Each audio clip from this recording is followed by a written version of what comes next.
1. veebruar 2026 Eesti meistrivõistlused Tai-boksis. Ringist tuli võitjana Anders Schmidt. See matš ei olnud kerge matš. Kuidas sa selle kokku võtaksid? Vastane oli väga tugev, võitleja väga vastupidav ja tuli tuhhiga peale. Oli tunda, et poiss on tugevasti trenni selle jaoks teinud. Aga mis talle täna võib-olla saatuslikuks siis sai?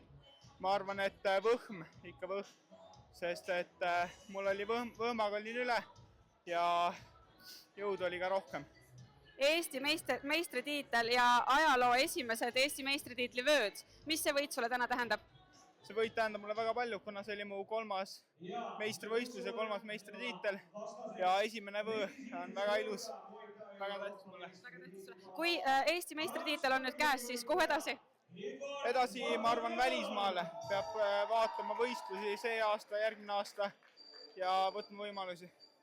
Kas on keegi, keda sa tahaksid eraldi välja tuua, et see võit täna sai teoks? Mu treener Karl-Margus Aud ja Viimsi Tiger Gym klubi ja kindlasti ka Ivo Pukk, kes on ka seda kõike aidanud teha. Aitäh sulle ja me laseme su taastuma. Palju õnne!